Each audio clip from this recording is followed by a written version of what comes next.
बिस्मिल्लाहिर्रहमानिर्रहीम।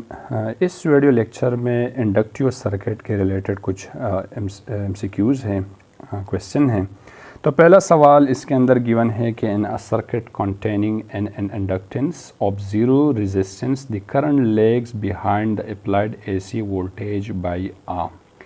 देखिए, inductive circuit के अंदर हमने करंट और वोल्टेज का फेज़ एंगल बताना है। तो देखिए, हमें मालूम है कि इंडक्टिव सर्किट के अंदर जो वोल्टेज है V को हम लेट सपोज यानी जो वोल्टेज है और करंट का जो रिलेशन है यानी V और I के बीच में जो एंगल है, फेज़ एंगल है, वो है π/2 या 90 degree.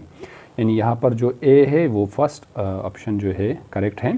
Phase angle between current end voltage जो है 90 डिग्री है इंडक्टिव सर्किट के अंदर।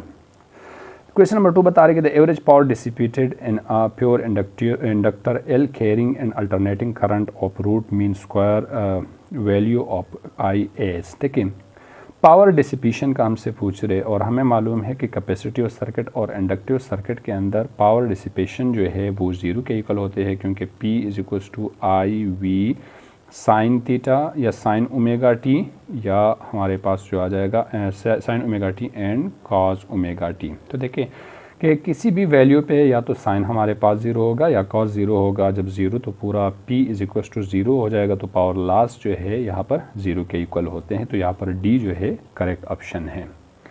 क्वेश्चन नंबर 3 के अंदर गिवन है कि in a pure inductance circuit the current, again जो है क्वेश्चन नंबर 1 का MCQs उसी तरह से सेम MCQs रिपीट हो रहे। Leads the voltage by π/2, lags behind the EMF by π/2। और हमें मालूम है कि इंडक्टिव सर्किट के अंदर जो वोल्टेज है वो लीड करते हैं और करंट जो है वो लेग करते हैं। तो यहाँ पर करंट जो है वो lag behind the voltage by π/2 और voltage lead the current by π/2। लेकिन यहाँ क्वेश्चन के अंदर द करंट जो है lag behind the EMF by π/2। Question 4 बता रहे कि choke coil is prepared to a resistance for reducing current in AC circuit because. अब रीज़न क्या है चौक कॉइल का?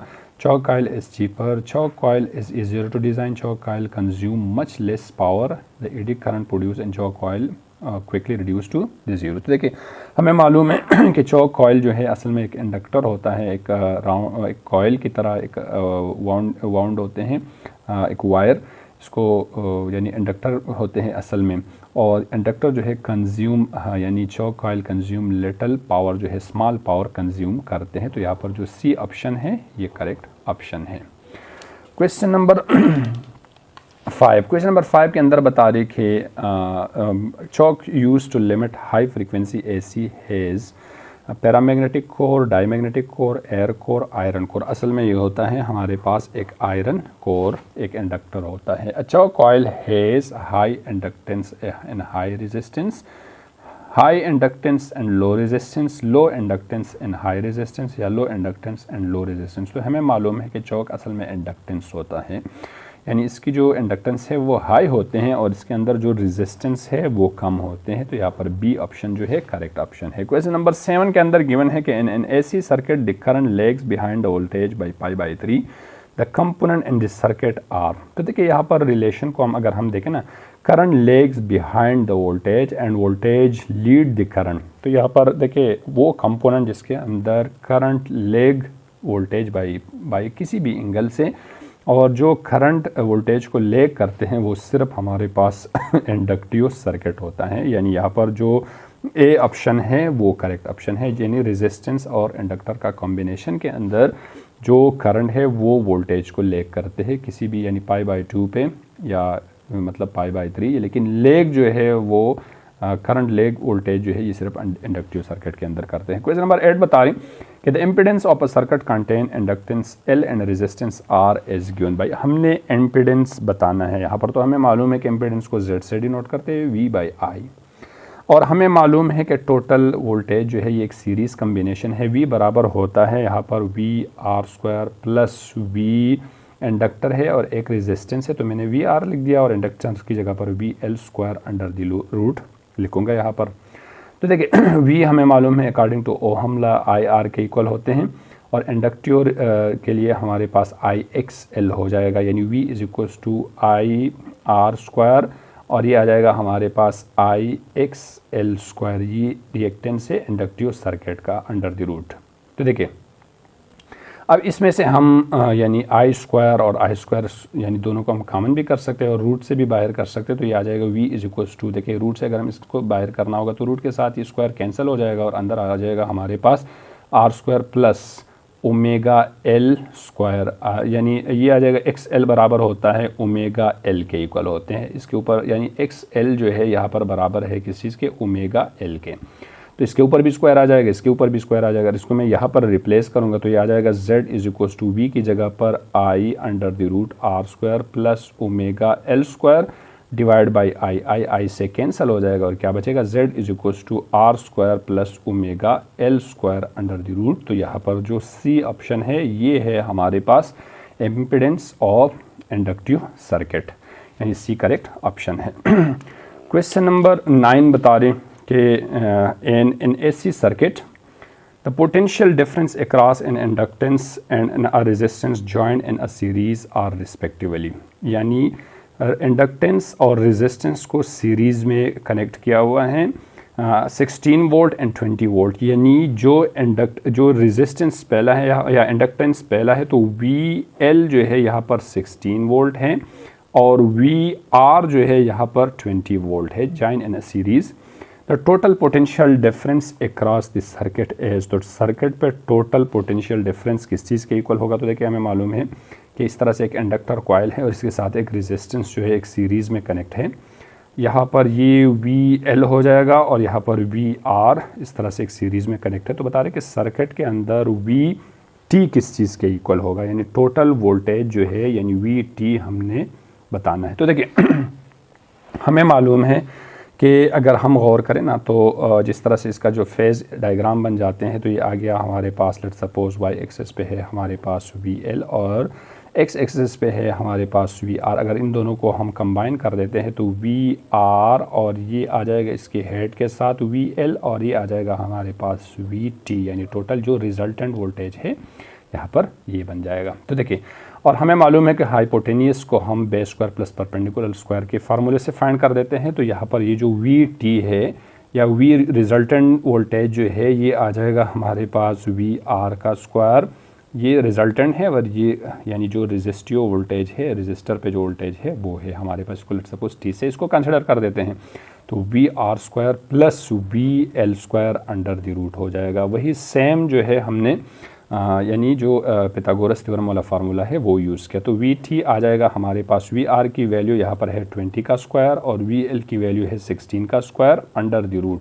जैसे अगर इसको हम कैलकुलेट कर देते हैं तो VT हमारे पास बन जाएगा, यानी इसका जो फाइनल आंसर है वो 250 वोल्ट आ जाएगा। यहाँ पर जो करेक्ट ऑप्शन है वो है हमारे पास यानी यानी VT इज इक्वल्स टू ये आ जाएगा हमारे पास 25.6 वोल्ट जो है इसका सोल्यूशन बन जाएगा, यानी ये करेक्ट ऑप्शन है, इसका B ऑप्शन है।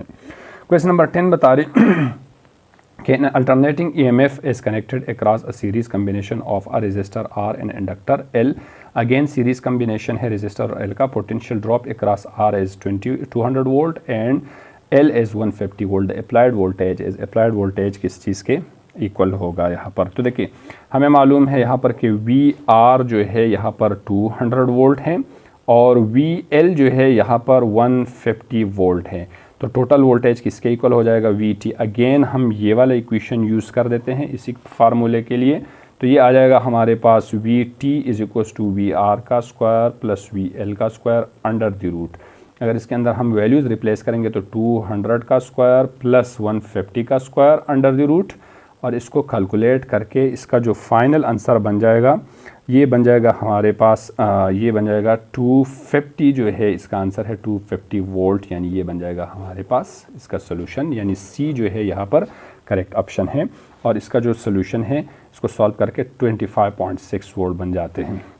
क्वेश्चन नंबर 11 गिवन है यहाँ पर बता रही कि in alternating current of frequency F is flowing in an AC circuit containing a resistance R and choke L in a series the impedance of the circuit is, तो impedance किसके equal होगा, तो जैसे कि हमने अभी impedance का formula पढ़ा कि Z is equal to V upon I, और V बराबर होते हैं किस चीज़ के, जैसे कि V R square plus V L square under the root के इक्वल होते हैं। तो देखिए V R I R square बन जाएगा और ये बन जाएगा हमारे पास आई एक्स एल स्क्वायर बन जाएगा अंडर द रूट। इससे हम आई कॉमन भी कर सकते हैं, इसके ऊपर स्क्वायर है रूट से निकल जाएगा, यानी ये बन जाएगा हमारे पास I under the root R square plus X L square बन जाएगा। और ये हमें ये भी मालूम है कि एक्स एल जो है ये ओमेगा एल के इक्वल होते हैं और ओमेगा की वैल्यू है 2πf_l बन जाएगा, यानी एक्स एल जो है 2πf_l के इक्वल है। अगर इसको मैं यहाँ पर रिप्लेस कर दूँ और इस इक्वेशन को यहाँ पर रिप्लेस कर दूँ तो ये आ जाएगा z is equal to V की जगह पर